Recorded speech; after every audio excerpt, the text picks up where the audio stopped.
PTC ground Junagadh વિદ્યાર્થી મિત્રો, આ પીટીસી ગ્રાઉન્ડ જુનાગઢ છે, જ્યાંથી તમારે પ્રવેશ એન્ટ્રી મેળવવાની રહેશે અને સામાન્ય દરવાજે તમારે રનિંગ માટે જવાનું છે.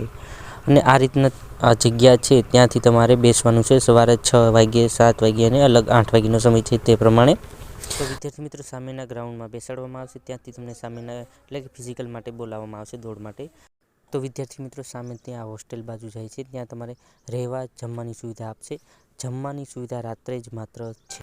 તો વિદ્યાર્થી મિત્રો, આ રીતના એક વ્યવસ્થા કરી દેવામાં આવેલ છે, જ્યાં તેમને રૂમમાંની જમવાની, ખાવાની અને આ રીતના રૂમની વ્યવસ્થા કરેલી છે.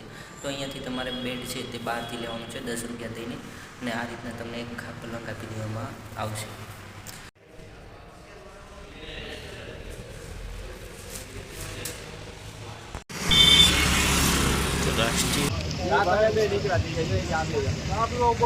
વિદ્યાર્થી મિત્રો, અહીંયાથી તમારે RFID, ચેસ્ટ નંબર અને તમારે ઘડિયાળ ત્યાં હશે, ત્યાંથી તમે ટાઈમ જોઈ શકો છો. પણ ચીપ એક લગાડવામાં આવશે. ત્યારબાદ રનિંગ શરૂ થશે. રનિંગ આ રીતના શરૂ થાય છે. એક હારે 200 જણાને દોડાવે છે અને 50-50 જણાના એક ટુકડી પાડવામાં આવે છે.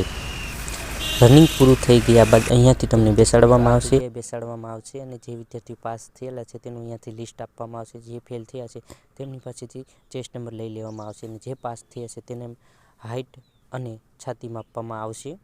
તો આગળના વિડીયોમાં ઘણા વિદ્યાર્થીઓ પ્રશ્ન કરેલ હતા, તેના જવાબો. તો ગ્રાઉન્ડ કેવું છે? તો કે લંબગોળ છે. એક સાથે 200 વિદ્યાર્થીઓને દોડાવવામાં આવશે. કેટલા રાઉન્ડ છે? તો કે 12 રાઉન્ડ છે.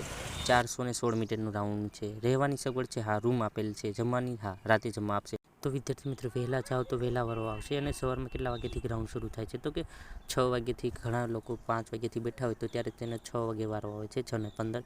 જ્યારે 7 વાગ્યાનો વિદ્યાર્થીનો 7 વાગ્યે જ વારો આવી જાય છે. તો આથી પોલીસ કોન્સ્ટેબલ વિશેની માહિતી.